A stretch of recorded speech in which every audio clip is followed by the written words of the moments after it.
Okay, I'm Omer Young, and I'm 74 years old, and I love music. That's a start. I can't really count how many La Dispute shows I've been to. I know I was there kind of when they first started, and sometimes when there weren't very many people around, and I just try to encourage them to follow their dream. Dream big. Don't just dream a band that just might travel Michigan, but dream way big.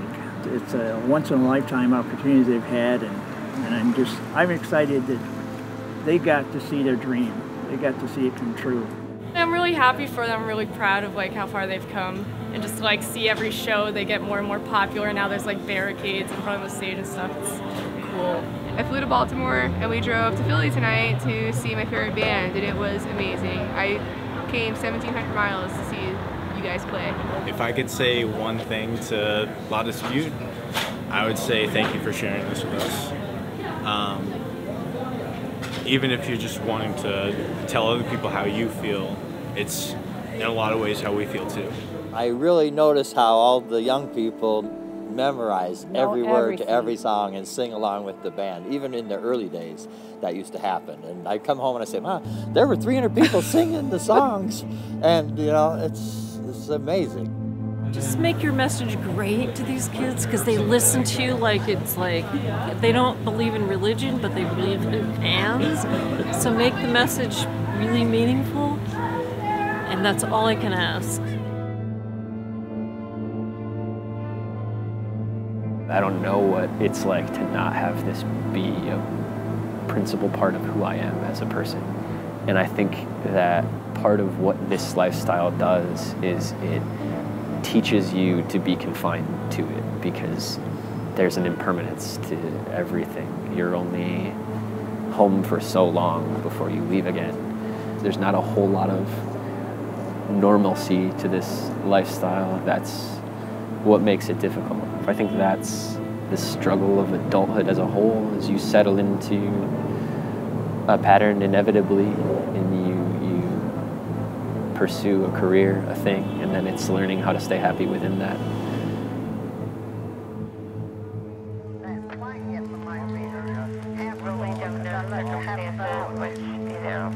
I just put a record out a little bit ago called Rooms of the House. This song is off of it.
beggars in the alley hanging lit.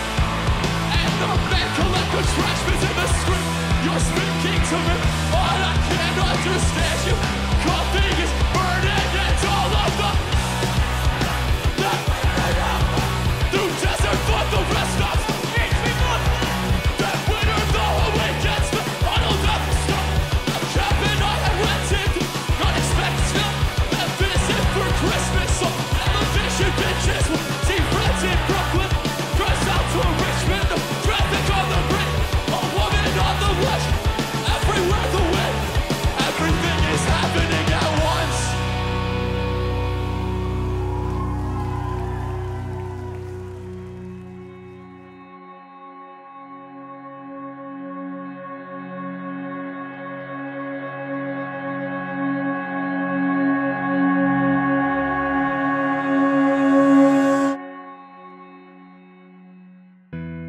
I first got involved in La Dispute when I was 16 and in high school, and working summers with my cousin Brad. When Brad and Jordan first started doing stuff together, it was in the warehouse at the hardware that our families owned, and they used to go over to the warehouse, and there was kind of a loft area, and Brad had drum kit set up there, and Jordan had a keyboard that he just, I don't know that he could really play the keyboard, but he made some crazy sounds on it.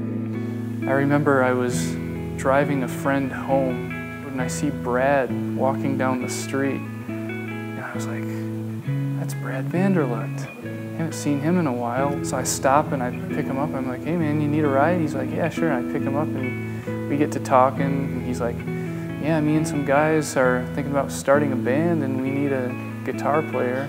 Wondering if you'd be interested. I was like, yeah, that sounds cool. Sounds like fun. The first couple years really were just so loose.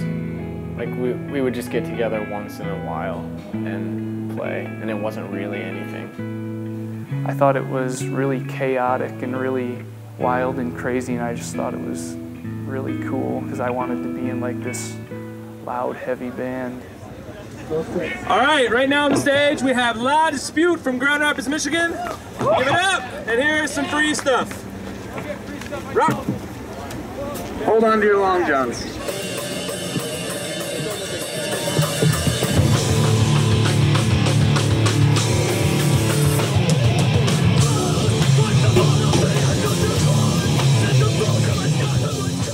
I first got involved through my brother, who was the original member of the band, original guitarist. His life was just going in a different direction, and he knew he didn't want to do it full time, so he rather casually asked me if I wanted to be in the band, and I mean, at that point my head kind of exploded, and I was just like, I think I was pretty apprehensive because I liked them as they were, like, you know, and I didn't want to ruin that, what they already had. So I was apprehensive for sure, but was also really excited to take that position.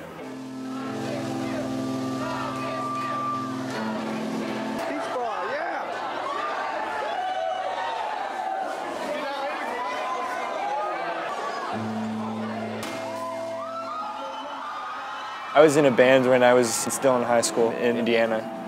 La Dispute was already a band and playing shows in Michigan.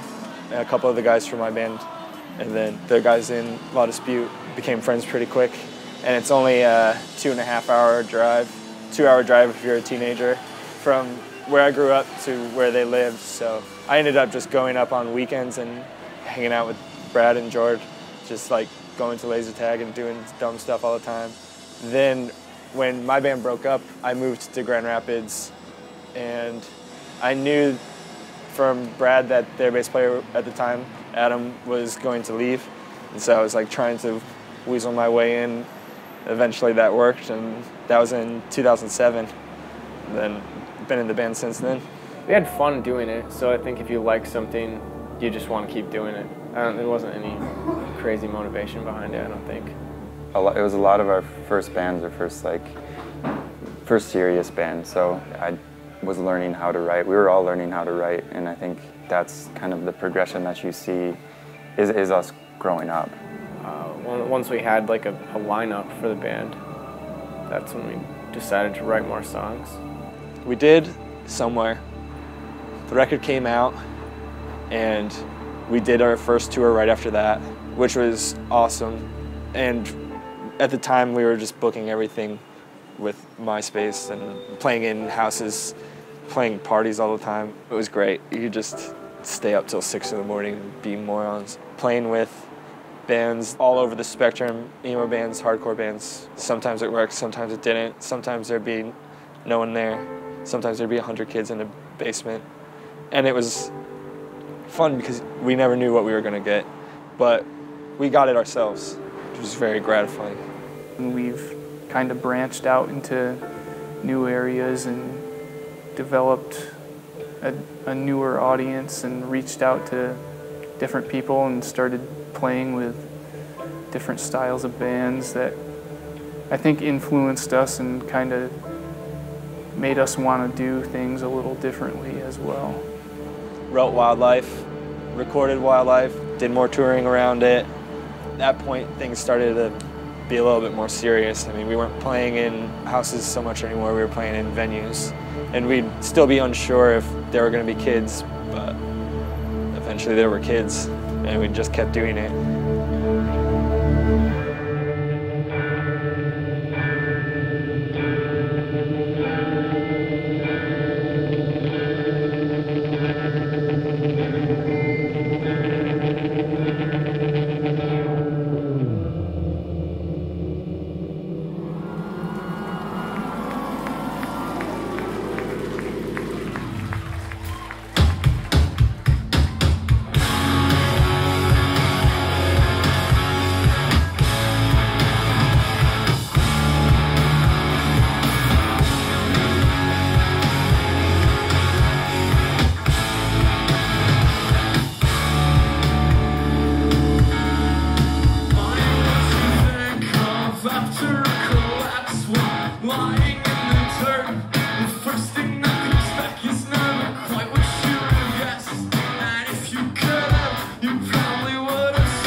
We actually have a video of him when he was probably 2 or 3 years old, and I bought him a little drum with plastic sticks, and he was pounding on that, and he said, "I'm gonna be in a band someday."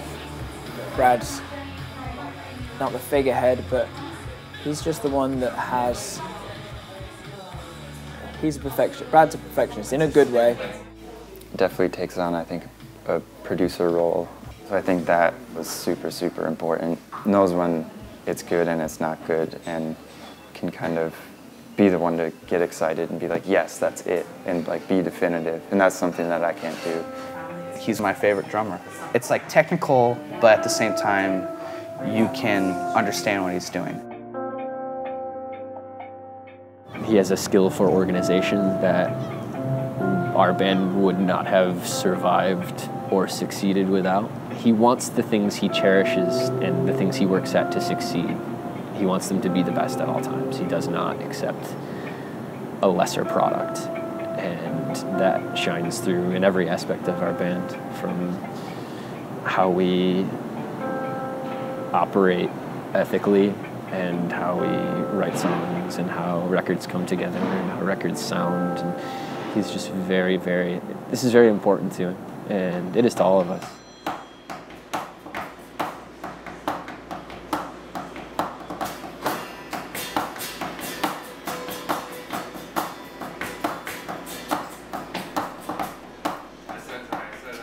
After Wildlife was when the lives that most of us have now started shaping, I think. I moved to Boston. Brad met his wife, and Chad met his wife. When we got into writing Rooms of the House, that had a huge influence on the way we thought about the record, the way the songs formed themselves and that sort of thing. We don't live in the same place anymore, so it's not as easy as just jamming. You guys want to get together and jam? Sure, cool. You can't do that anymore, so it's just all about coordinating. There's always this thing when you're in a band, or maybe it's just our band, and this is something I think about, that at some point you gotta make the choice, like, do we do the band for another year? Do we try to have normal lives? And I think that that was the most weight it's ever been on the normal life side of the scale, because two of the guys were married, everyone else kind of seemed to have some sort of semblance of life. Every record we do, I've always thought, it's like, okay, we'll do one more, cool. And if that's all it is, that's fine. I wouldn't be disappointed by that, even now. This is a record, to be completely honest, I wasn't even sure we would be able to do or pull off. There's too many energies going against it, I guess. Not to say that it was impossible, but it was quite an accomplishment in itself, just doing another record with these people. That time when we started writing, that winter was when it was like the worst part of being in the band in the last like 5 years. We did that tour a couple months before writing with Hot Water Music in America, and it was fun, and they were great, and the Menzingers were on it, and they were great, and we became really awesome friends with each other. And as soon as I got home, I just completely shut down. I was just super depressed, but definitely was confident I could write a good record in the same way that I was not the happiest person when I did Wildlife, but could kind of channel that into the way that I wrote things or the way I performed things. Writing Rooms of the House, I think each of us kind of had that leveling out of state of mind just before or right at the beginning of doing the record. And I think that kind of peace or like weird serenity definitely changed how we approached the songs and how they ended up sounding in the end of it. I remember that like fraction of a second where I understood what was happening when it happened. Like hearing the ice break, and then I'm underwater. Yeah, and then just like being under the water, being completely submerged, and then thinking, like, realizing the situation that you're in, and then collecting yourself and being like, just go straight up. Like, don't panic, go straight up. And then we came up and put my arms on, took my elbows on the ice, and Ben was there and pulled me up.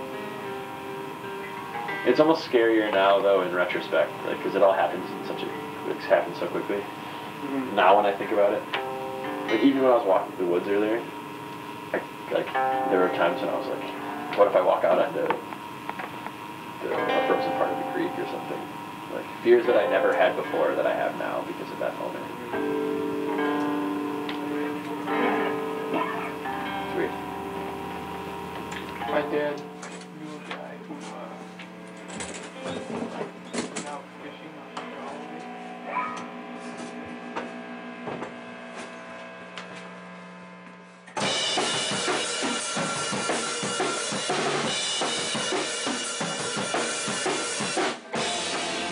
The writing process began a few months before the writing process really began.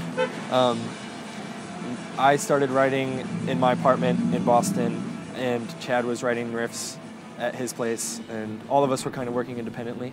Then we got the cabin. We rented the cabin in April of 2013.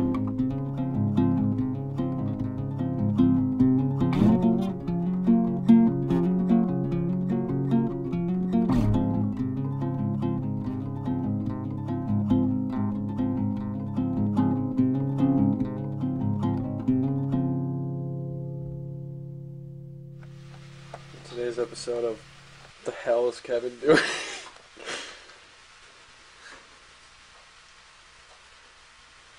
So he goes over there, he takes his fishing pole out, and I was like, alright, Kev.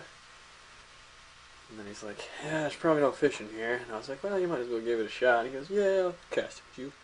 2 minutes later, he walks up with this big grin on his face. And I was like, what happened?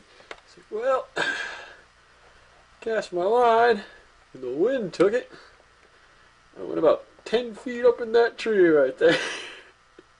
And I can't get it down. And I was like, what number cast is that, Kevin? He goes, 3 or 4. And then I look over and he's in a tree.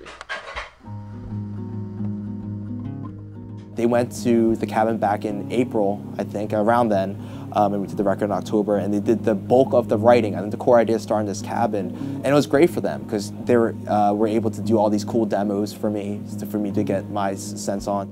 I've got some going on the stove, right? The time in the cabin for me was amazing. Like, it was a lot of fun for me, I think, and just being there and finding inspiration from the place that you are. The cabin was a really big part of how the record ended up sonically and conceptually. The idea of a place that had been inhabited by other people obviously is a focal theme on the record.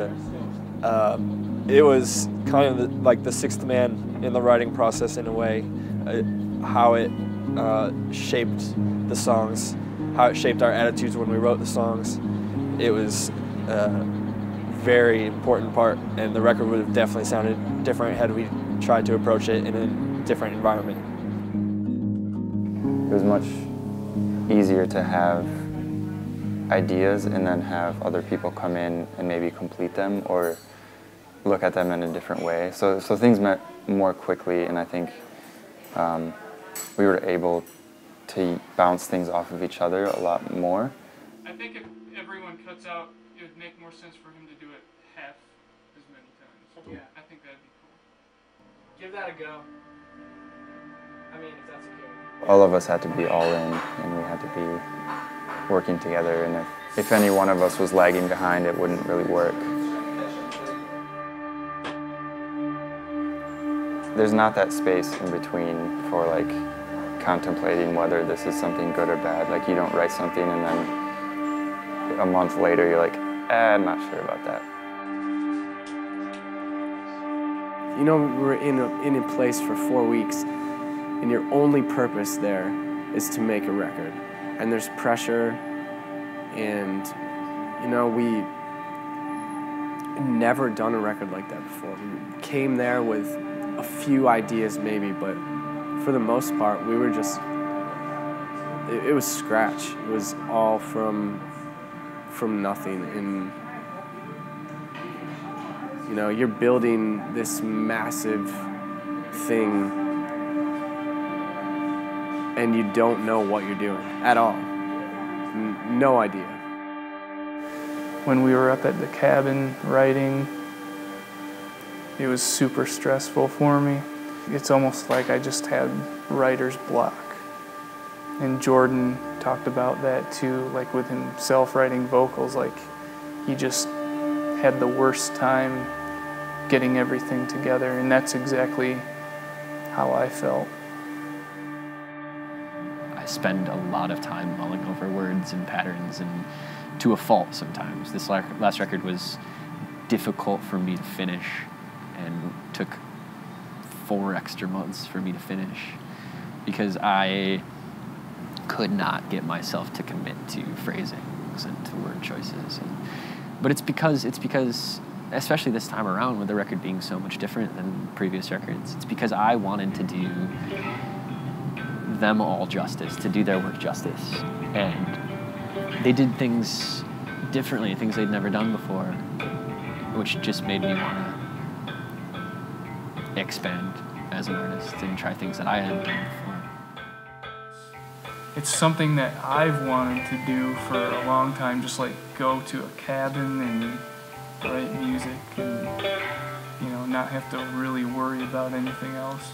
So it was definitely a cool experience, even though it was really stressful. We went home after the cabin, and we would just like email each other and send videos online to each other, show each other what we're working on and, you know, how parts had changed, and just kind of wrote the rest of the record that way. We made a private Tumblr so people could put their ideas on there, and so they could each see each other's ideas on the songs and the direction these are heading. Chad could write a guitar riff, post it on there. Jordan could write some lyrics or a poem that he was inspired by that riff, and he'd post them on there, and it would be this ongoing, each inspiring each other, each one then going on to create something else, and then posting it on there, and it was just this progression. About a month before going into the studio to record, we all got together in our practice space and we would run through the songs and we would polish up parts that needed to be polished up and finish writing songs that needed to be written. And there were actually a couple songs that I think we actually wrote almost the entire song like a few weeks before we went in to record.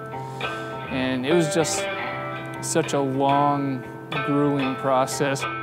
We worked so hard on it, and it really was a labor of love every step of the way. We all sacrificed a lot in our personal lives to make it happen, and I think that comes through.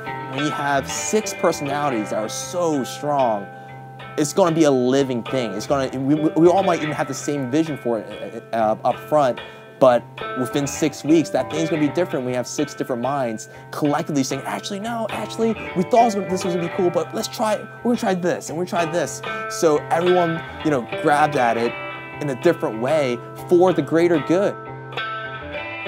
There's always a really large degree of compromise in making everything that we've made. If I had total control, or if Chad had total control, or whatever, the band would be, it would be very different, but I also think it would be a lot less cool because there's no checks and balances. It's just someone running wild with their own ideas, but everyone together, our like collective brain is way smarter than any of us individually, especially in songwriting. I think there's more interesting melodies happening, there's more interesting changes, and everything flows together, so it kind of hits people in a different way than the older tracks did. Everything from the initial sketch of what the record would be had happened on a timeline with a before and after, and kind of this implied moment of collapse somewhere in the middle, and we wanted to partner every song. So there's like From Air in Splitsville and Extraordinary Dinner Party have a similar vibe, so we wanted them to be about competing moments on the timeline before and after the disillusionment of the marriage, the moving out process, or whatever it is. Jordan is a really good storyteller, and he's also really good at not just writing songs, but making a record flow with, you know, involving the same characters as well. So you sit down and listen to a song, or you sit down and listen to a record of theirs, and it's truly like, you know, opening a book, being emotionally involved in the characters and being able to follow that from start to finish. Jordan, along with the other guys in the band, are true artists. That's what's so special about this band. They're just not dudes playing their instruments. It's way more than that, you know. Everything was so calculated in a very creative way, and every lyric just had to be perfect and just make total sense, because, you know, he's like an instrument. His lyrics are an instrument to this band, and that's really special. That's you can't say that with most bands.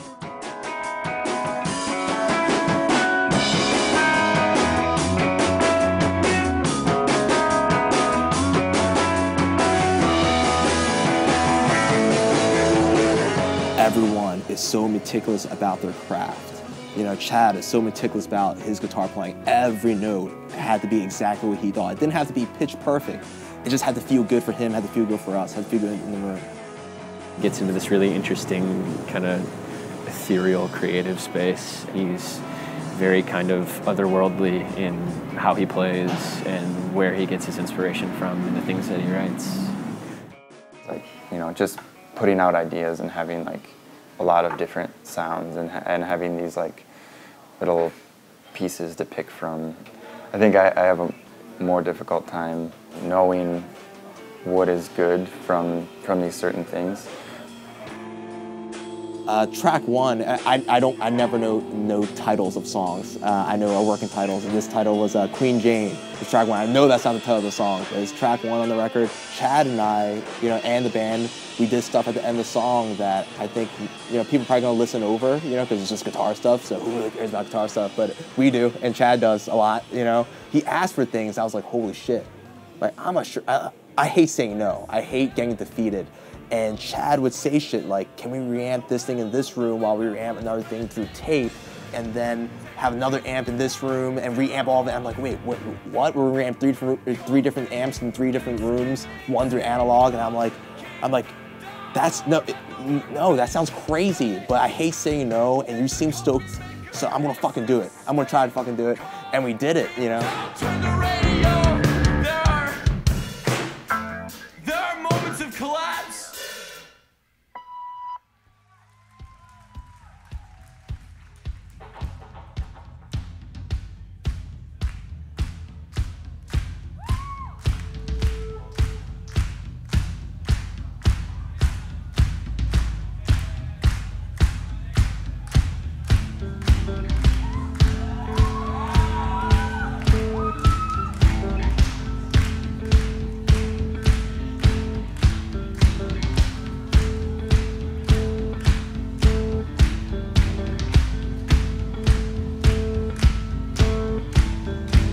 Where a bookshelf goes or a throw rug, how you shape any common space, and the language you make, how to looks and names, all the motions of ordinary love, all the weight it can hold when you say one name, all the motions of ordinary love, they grow and change.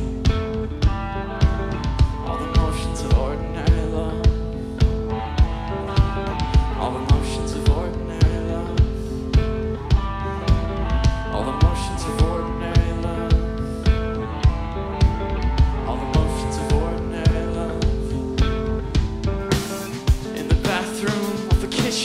Leave the door ajar in a brand new dress. Let me wash you, put your makeup on, let me in, give me holy privileges. There's a dinner thing, Thanksgiving, dress up nice, make a dish to bring.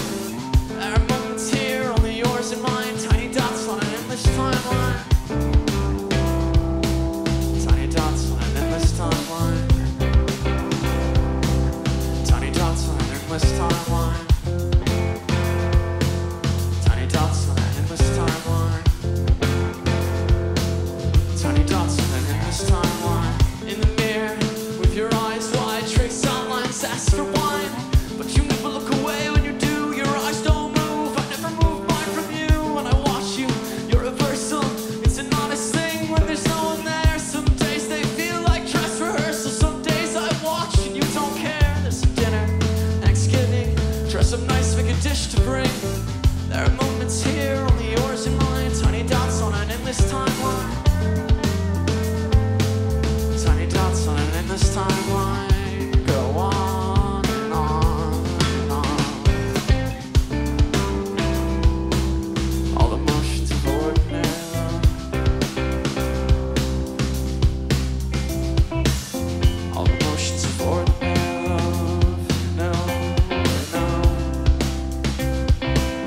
All the motions of ordinary love. I know. I know.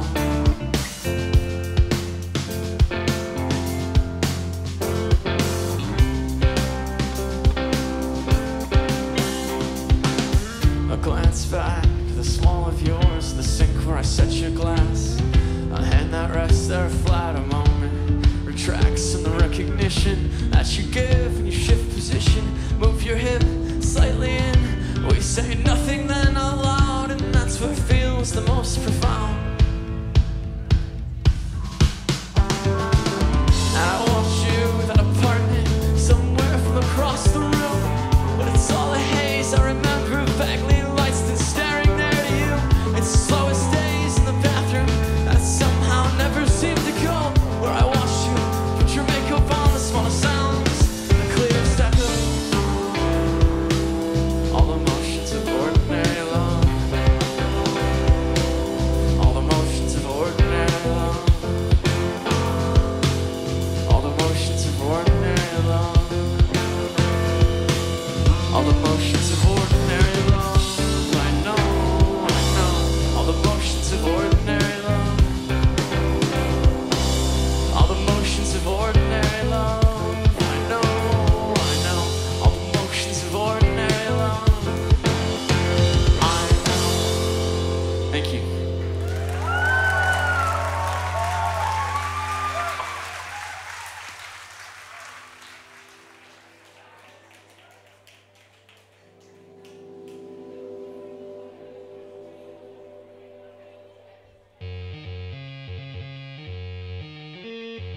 He was more into dinosaurs and wrestling as a kid. He really didn't get into music until he was in high school, and then he just all of a sudden that was his big thing. So he locked himself up in the basement and didn't come out for 2 years. Yeah, that's kind of true.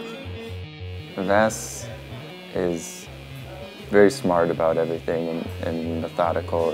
It's sometimes frustrating because he's one step ahead of you. He's one of the smartest people. Well, I'm not the smartest person, but he's very smart. He has a lot of principles that define the person that he is, and he doesn't waver from them while still being a very open and accepting person. I think the visual component to our band is just as important as the audio component. Me personally, I'm a very visually oriented person. I'm more prone to remember an album's cover than the name of it, so it was always really important to me that we have strong visuals for maybe people like me to see and then correlate that image with the songs, the vibe, everything, you know, just kind of unify it. Pretty much done every design for every tour since I joined the band in 2007. I remember when I was in school and like scratching the Thursday Dove into my desk, or, you know, drawing the Glassjaw G on a folder or whatever. And I had always wanted some kind of like iconography like that for us. In 2010, when I started working on what would eventually be the logo, a lot of it was pretty influenced by like tattoo style art, and also Shepard Fairey's iconography and his work that I was always a huge fan of. So I tried to take those and like put my thing on it. It kind of ended up taking a life of its own in terms of kids using it. It's on like all of the merch now. Like I said, it kind of stands alone as its own thing. It doesn't need our band name next to it to know what it's for. Yeah, at this point, I've seen a lot of kids with a tattoo. What is that? At first, it was always super weird, but now it's pretty cool. It's always cool because it's something that I made and something that we made, really, that is a part of someone.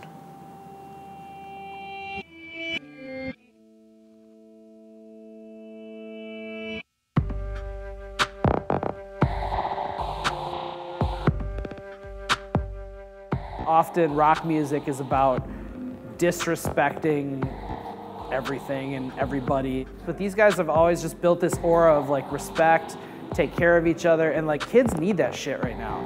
La Dispute still carries that punk rock ethic. Have thoughts outside of what the mainstream tells you to do, but do it with like love and compassion. It's been, I think, pretty ingrained into us, A, because of the way we were all brought up, B, because of the way this band was brought up, being a part of the DIY punk community, very aware community, people who are informed of what they do, their decisions, what they consume. So that's always been something that we've kept with us and tried to do, keep ticket prices as low as we can, play all ages shows.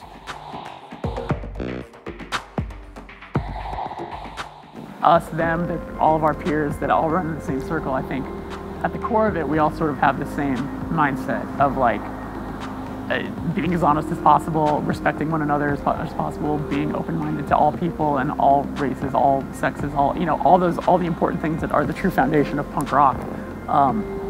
That's what made us all connect to begin with, is we all understood what this music is supposed to be and where it's supposed to come from. When you're in a position like this where people, to a certain extent, listen and pay attention to what you're doing, I think being a positive force in the world is super important. I don't know if influence is the right word, but whatever that is that this band has on certain people, or if they connect with it in some way, I think having something good to offer is really important. Yeah, so over by our friend Matt and Kirk is a red bin. If you can spare a pound or two or whatever, it does go a long way. There's also some things for sale if you're interested. A portion of everything that we sell tonight is also going to Teenage Cancer Trust. So, sell us.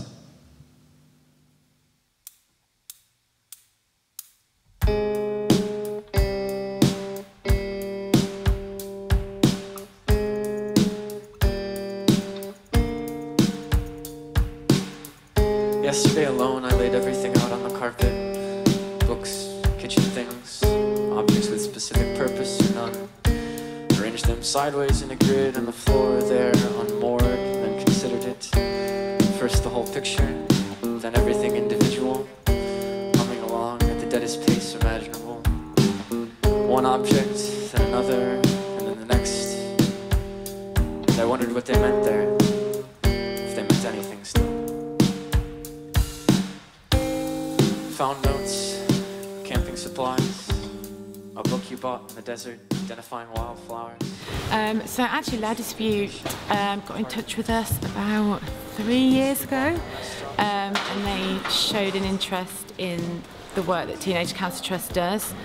So we showed them around 2 of our units before we'd even started working together, and then from then on they've been raising money for us at various different shows around the country, guest list donations, merchandise donations. So they're very, very, very important supporters of Teenage Cancer Trust, and their support just means so much to us. The band has always done things to help art spaces or charities in their hometown. When they expanded touring beyond their hometown or their home state, they took that with them. And then when they expanded from touring their own country, they again took that with them. Always make sure they can do all ages shows, and especially in Australia that can be really hard, but just do it because they want to make sure that they're not excluding anyone. Okay, so we drove 6.5 hours from Upper Michigan. We left 2 feet of snow, all for her 17th birthday present. She has been in love with La Dispute for years, crazy about them. Best birthday present ever. Best birthday present ever, you hear that? Here's the thing, it's very easy to say something that you think you believe, and I think everybody's able to say that they believe in something, but it's not until you can act on it and follow through that it is a thing. All the things that they believe in and that they do, they truly act on those things, including everybody and giving back, making music for just because they want to do it, not for any purpose outside of that. And I guess it sounds like a bunch of cliche hardcore lines when you talk about it, but that's what they do. On cycles of the moon print, photos, old boots of mine, put them in boxes. And I sat there for hours in the living room, then in the dining room, moving things around, picking things up and seeing where they took me, to what place in history, what moment on our timeline, where we were, where I was, where I thought we'd end up. In this house or on the highway, driving somewhere near Christmas, in the desert, or anywhere else. And I put them in boxes. Thank you so much.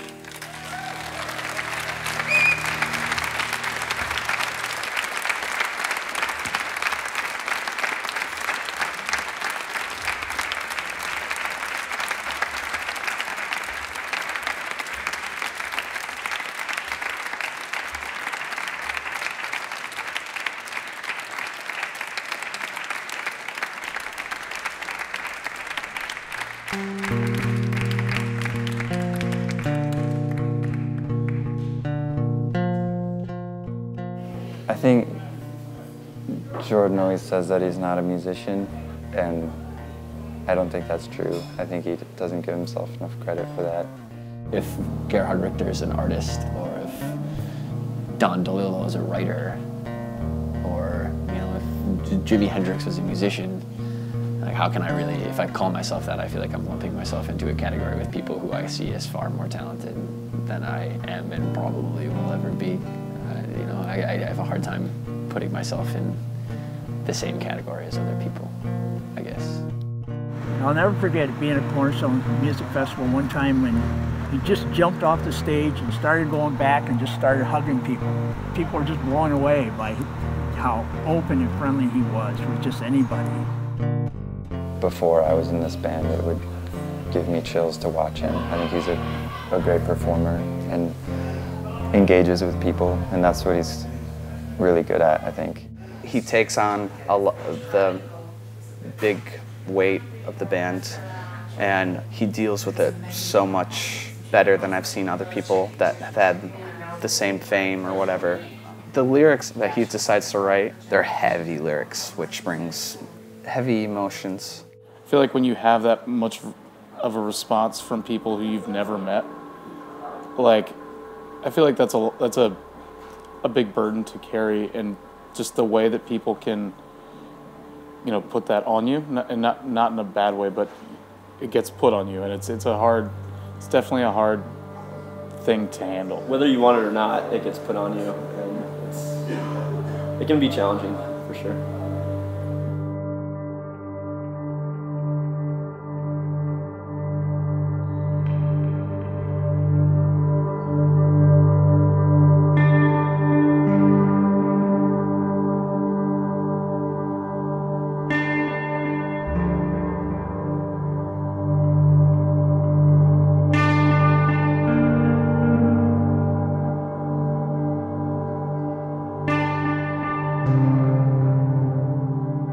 One of the best parts of putting art in a public forum is to have people react to it in whatever way it is they want to react to it. That's the part that's gratifying for me, is eliciting the reaction and not necessarily interpreting the reaction. I remember really getting increasingly into the end of high school. A lot of their songs helped me put pain into perspective, and that's what I appreciated most about their music. Every part of the album, honestly, just has a lot of feeling, and I can really get behind it because it comes from a place that I kind of know, I guess. It's relatable. It's not so much it's a relatable situation as it's a relatable emotive experience. Everyone has been through what they would consider to be hell, I guess, and it's just cool to know that other people have had these experiences that have put them in the same place and made them feel the same way, but they're entirely separate experiences. It's just, I guess it's indicative of the human experience. Man, one of my best friends when I was like 10 was murdered, right? It's like, King Park really gets to me. One of my friends died from cancer when he was 13. Like, the shit gets to me, it's real, like, I understand. So like, you know, Wildlife was really hit home. I don't know, it was just like, it's real. Much more than that.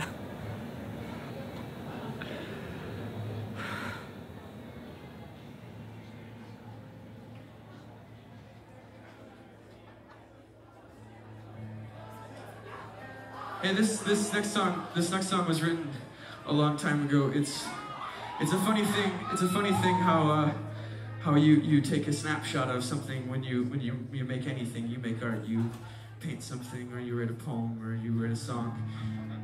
You take a snapshot of a moment, and it's amazing how over time things can change. Meanings can shift, and something that was once about something can be about the complete opposite. Having said that, I think it is very important to acknowledge one's past, to be aware of one's history, whatever happened to you to get you to the place that you are and to make you the person that you are. But there's a fine line. There's a fine line between doing it beneficially and doing it as a detriment to yourself.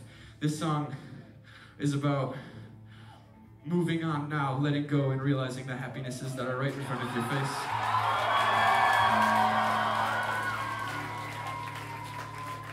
It's called Andrea.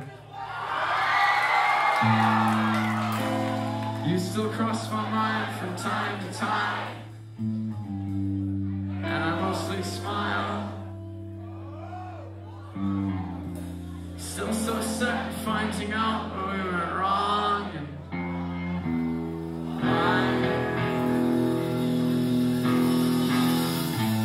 so I retrace every step with an unsure pen, trying to figure out what my head thinks, but and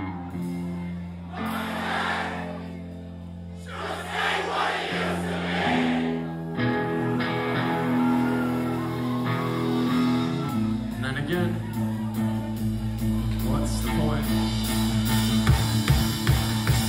I remember you were sitting on the stairs of the There's a part of me that when we play a song like Andrea that feels guilty.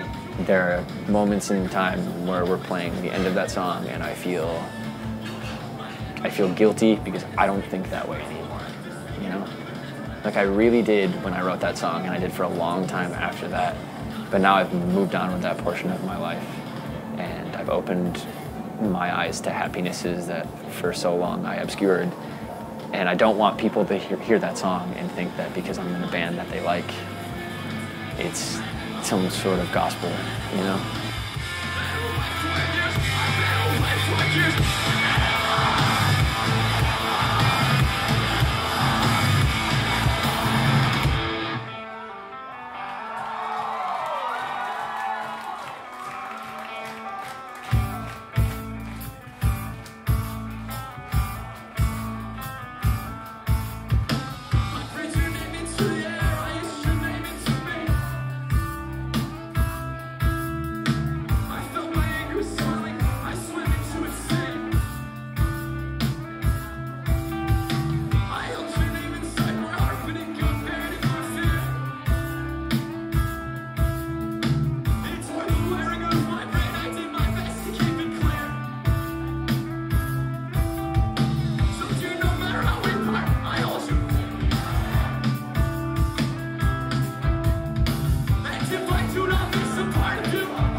Being 15 and 16 and 17 and having my life changed by something said in song.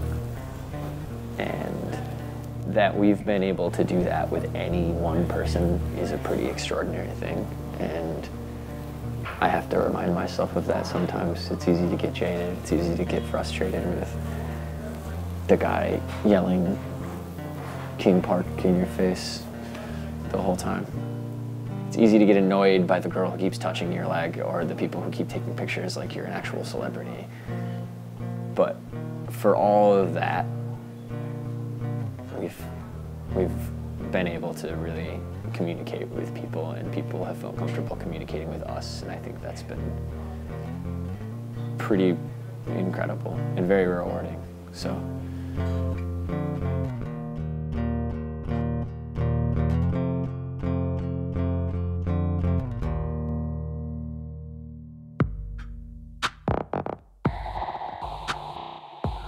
You can enjoy music better or art better if it's a collaboration or if it's something you can enjoy on the same level.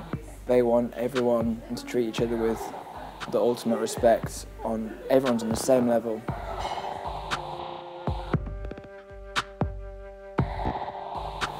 Being up on stage and seeing people, jumping around and shouting out lyrics and, stage diving and crowd surfing it's pretty cool.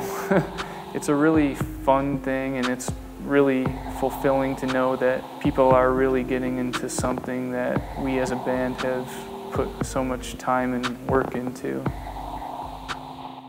There's so many shows where there'll be people right back to the soundboard where I am singing along and behind me, and I think that's pretty special.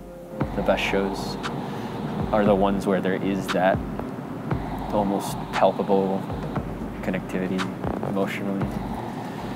It's a dialogue more than anything. I think that's makes it somewhat unique. Not us specifically, but just punk or hardcore, whatever it is in general. It's very engaging and it's very crowd dependent.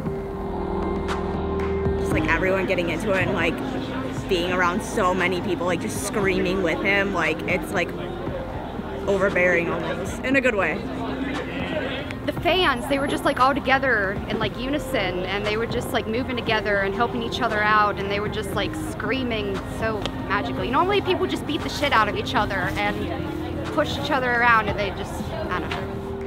I'll never forget all of us standing there on the side behind Brad when they started playing, and all of us were just like, wow, like now I get it. Like I thought I got it when I listened to him on CD, but now I get it, and this is special. Like this is something important, you know? And that sounds kind of like cliche and contrived or whatever, but like it made sense, you know? They've worked so hard touring. That's a big thing, is like working touring, you have the word of mouth from young kids on the internet. And then you also have the fact that they toured with Hot Water Music and Thrice. There's a definite cross-section that they reach to, and I think that that's a big part in it.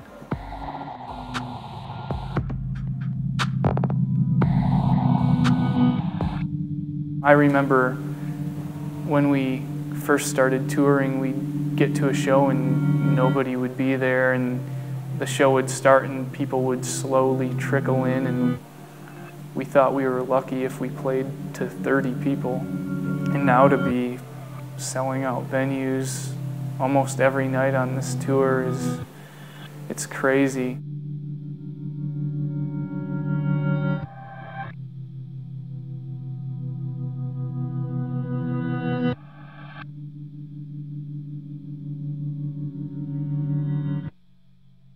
We used to book shows all ourselves, like emails and the internet. Then we eventually found someone we trusted to do that, and then you put your hands up a little bit. But I feel like we've been lucky to be with good people who understand and who share our values and ideas of what this should be like and look like.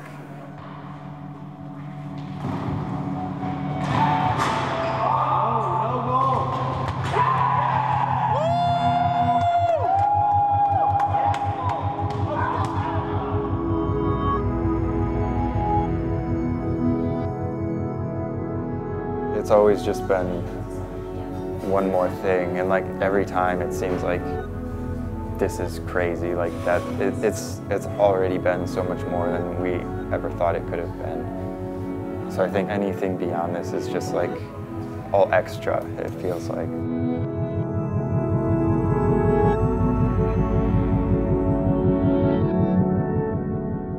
You know, the first time we traveled out of the state, that seemed crazy. Then the first time traveling the country, that seemed crazy. My first time leaving the country and going to Australia, like that was such this like monumental thing. Like to us, now it's like we've been there 8 times and it feels comfortable. You know what I mean? I think traveling's one of the best things about it. I think I've grown up a lot, and a lot of that's due to traveling and being more independent from your surroundings. If you would have asked me 6 years ago, do you think you'll be in Russia or in Europe or anywhere in 6 years? No way. So, yeah, it's, yeah, I didn't plan this. It's weird. It's totally weird. I'm sure they didn't plan to be in Russia either, you know? Hello guys, welcome to Russia.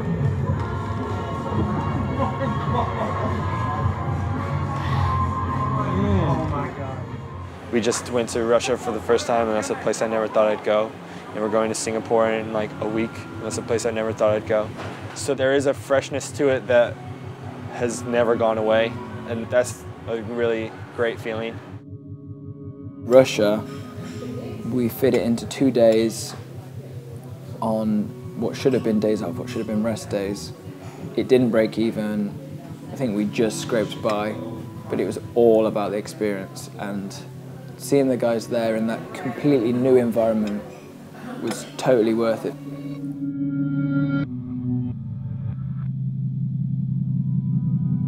Touring now is more gratifying, I guess. Just having more kids care is always nice. Having new places to go is awesome.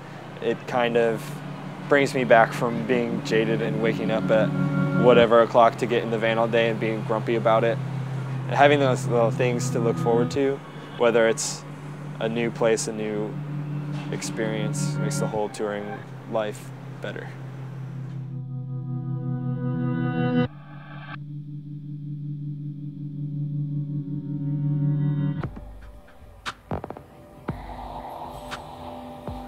Everybody give it up for our friends in Mansions who played first round.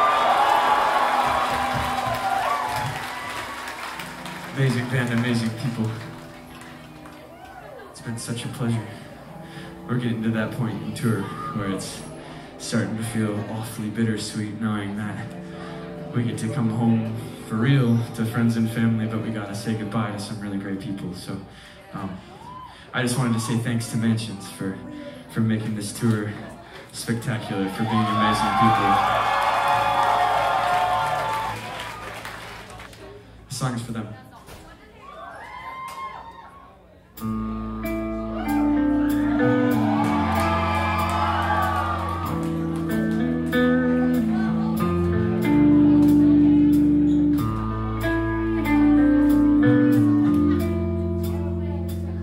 The people you meet is the best and worst part of being in the band, being on tour full time. Probably a good 90 to 95% of the people I know, I wouldn't know if it weren't for all the stuff that we've done. And for that, I'm grateful, obviously. But with that, I was definitely not aware of the things that I was sacrificing to be in the band in terms of a home or my friends or any kind of social life that I was negating by disappearing for months on end.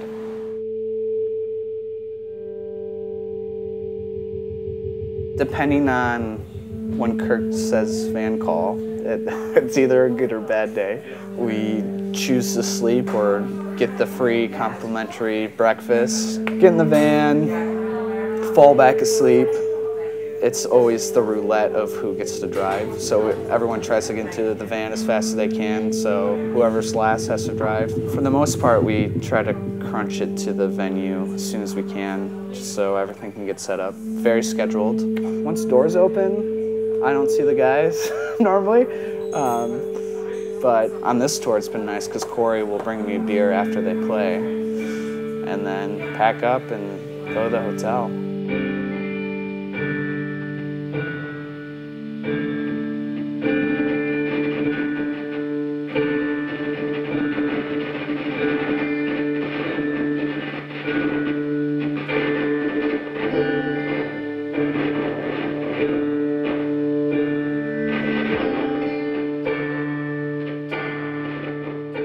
Touring can be rough when you're in a van and you are cramming an entire US tour into 4 weeks like we have on this tour, and there's some long drives in there and it can really wear you out.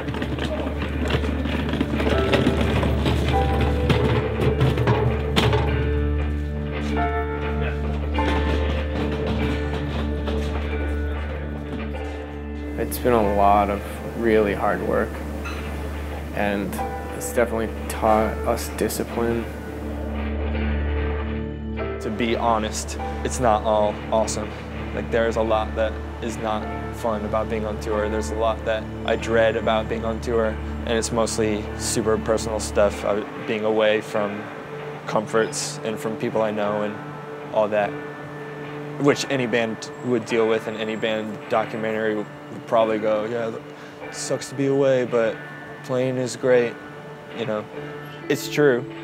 So it sounds campy, or at least to me, but it's true. There's good and bad to everything. I'm sure there are people in any field that think on a lot of days that they have the best job in the world, and a lot of days all they want to do is go home. So it's not any different being in a band. It's just a stranger way to think about the whole thing.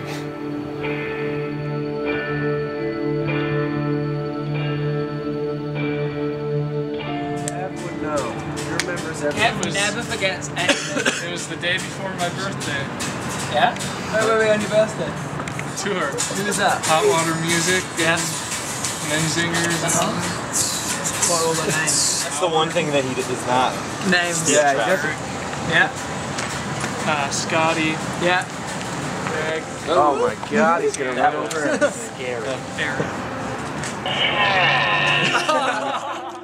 We've like developed a relationship with one another that no one else really has. And this is for probably any band that tours, but it's like we're not just friends and we're not just family. It's like we're like life partners. They're beautiful, amazing people. They're some of my best friends in this world. I have traveled and lived and slept on floors in unheated houses full of cat shit and been broke and playing in garages and playing in abandoned houses with generators and sleeping in some of the worst places.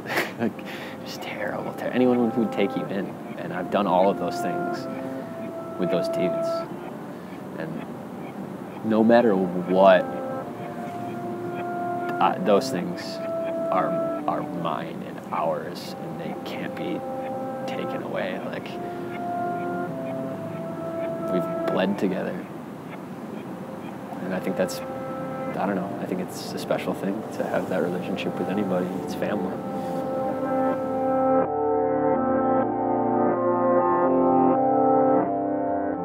We were in a coffee shop in the middle of Indiana. Probably 50 people at the show, which was not bad at that time in the band's life cycle.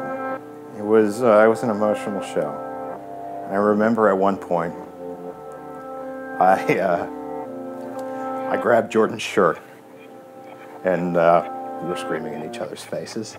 And after the show, he came up to me and lifted up his shirt, and I had dug my fingernails so deep into his chest that he was bleeding. And I think that speaks to a lot of why this was important to me. The connection between me and the people in the band, the sort of emotions it incited. That moment, that night, in many ways, embodies what La Dispute was to me. And so, you know, when you ask me what memory sticks out more than any other, I guess it's that one.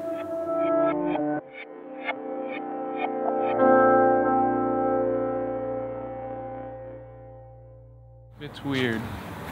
Tour doesn't seem like it should be over yet. Careful, watch your step. Why doesn't it feel like it should be over? The last month is just kind of a blur. Like it all just went so fast. And now we're back home and it's almost over. Second to last show tonight. It's crazy.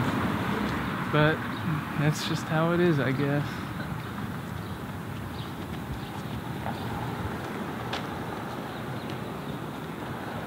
Yeah. I think it's the right choice. But it's still hard to let everything go.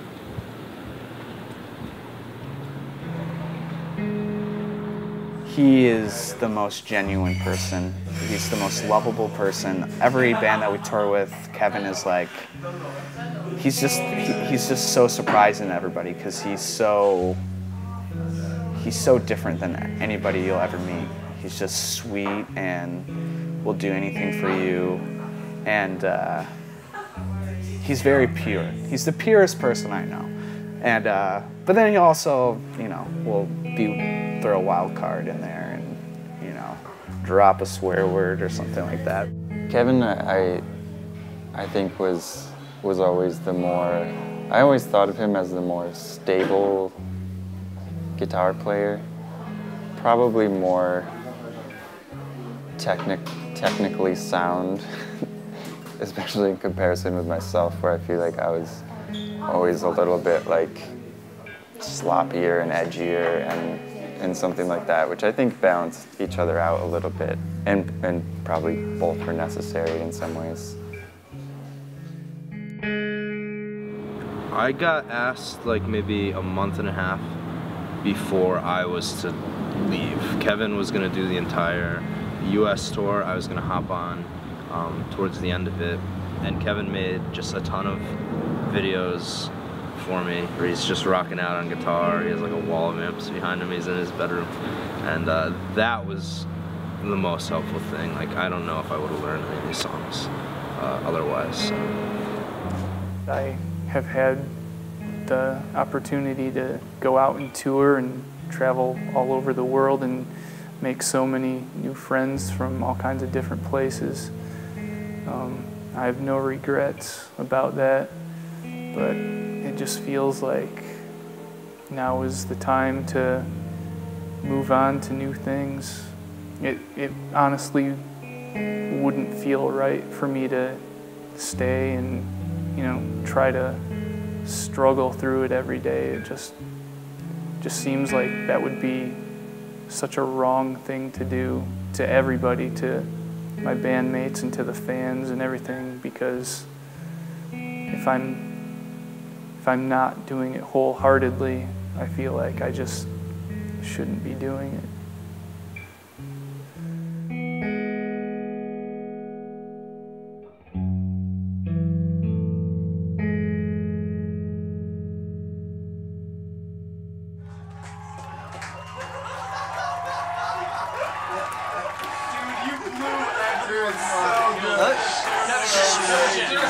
Listen. Go out. Go out. Dude, Kevin, you gotta go out. Speech.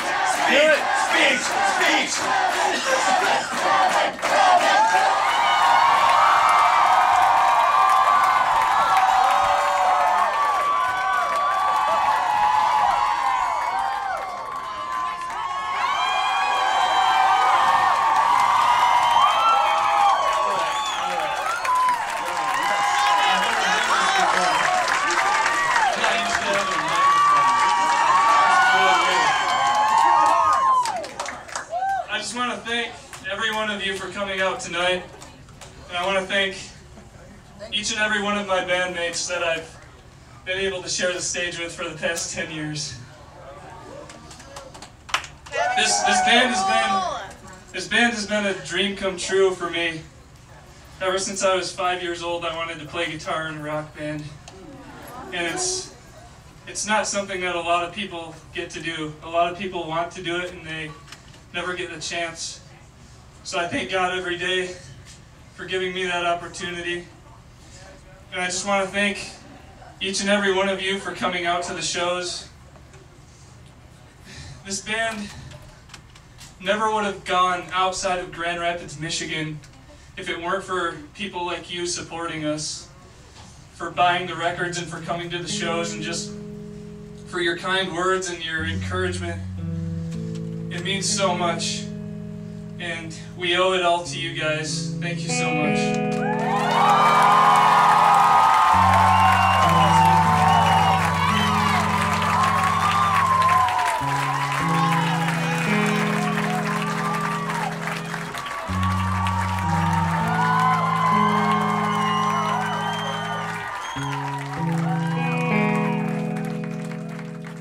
All of us were like happy for him, just trying to figure it out as we were all trying to figure it out. And I guess time will tell if he thinks he made the right choice, or if we think we made the right choice, or if that choice is even ours to make at this point.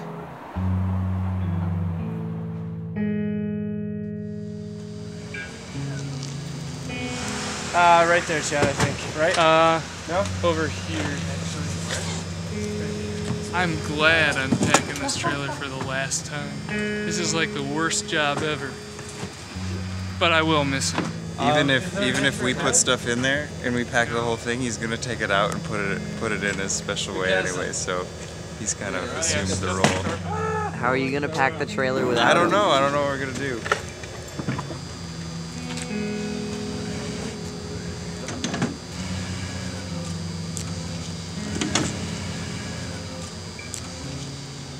We've been doing it for so long that you kind of you almost don't want to give that up because you have put so much work and effort into it. And it's kind of scary to think, you know, if I leave this at 28 now, I spent 10 years of my life doing this, and now I'm kind of starting over from nothing.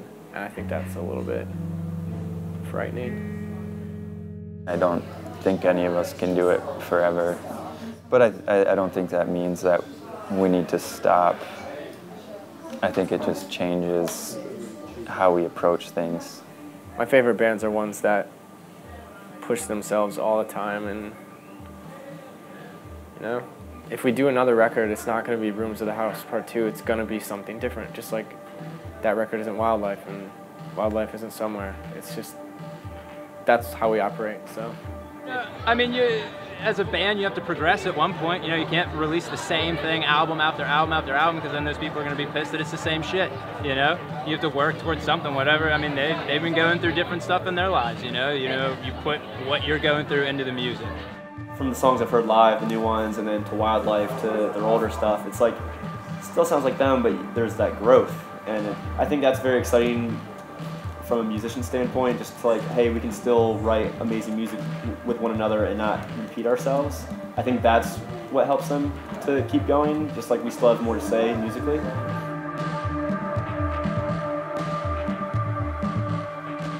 I think bands that still put the onus on being creative and evolving and progressing and moving towards the next thing maintain a level of relevance. But the truth of the matter is there's a lot of bands that probably do that and don't ever. It's such a fickle industry.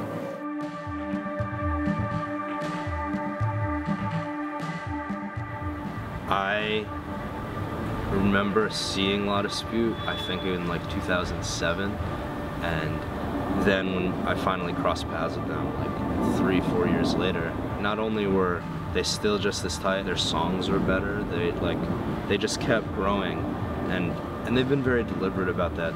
They don't want to make the same record over and over again. They have pretty clear visions from the get-go, I think, of what they want to do with their art, and that wraps into their work ethic of once they have their goal, they just pound it out until it happens. So that's why they're where they are, I'm here. The atmosphere, everyone was so nice, everything was intense, it was fast and crazy, and it was perfect. So.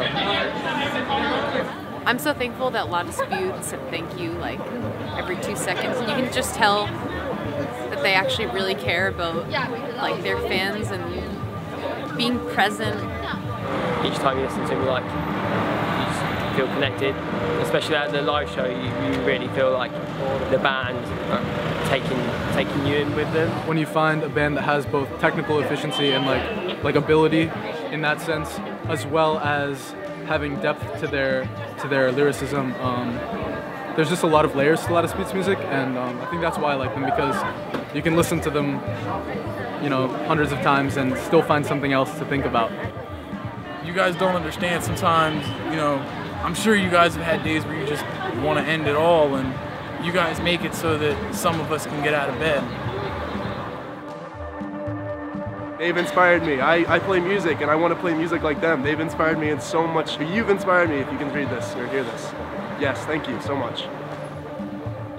It will be really good for them to look back on it and get the perspective of like, this was important, means a lot to a lot of people.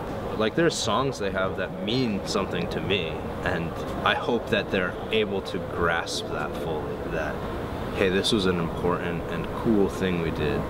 And important is relative. It might not be important to certain people, but it touched a lot of people. Probably will continue to. I just want them to look back and just be like, this wasn't wasted time. It's awesome. Like, they created something truly special. We think that they've really accomplished a lot, and we're impressed that they're not big rock stars or impressed themselves. They maintained their humility, if you will. a band like this, it's very rare that the musicians are extraordinary at what they do.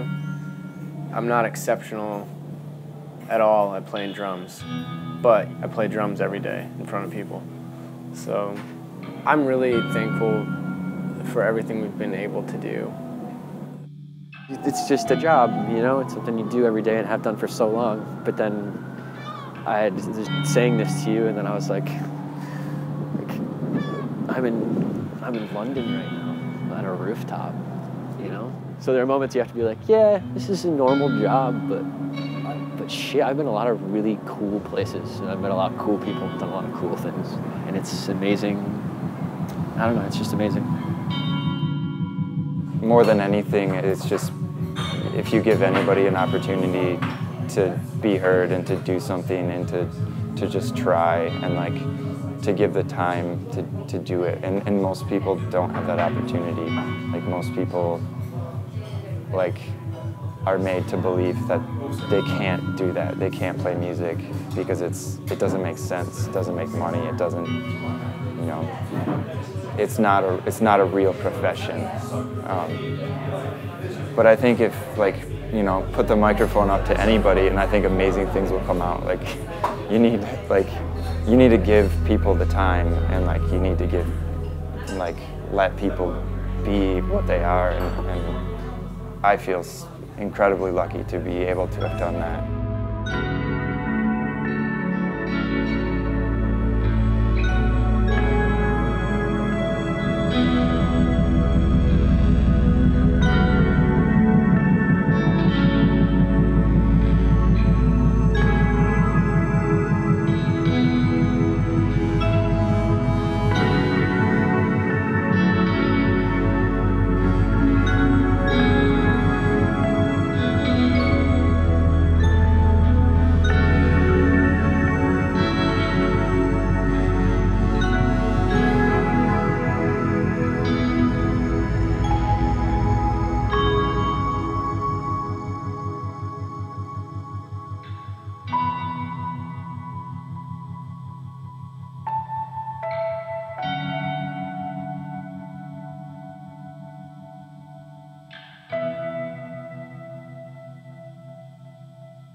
Thank you.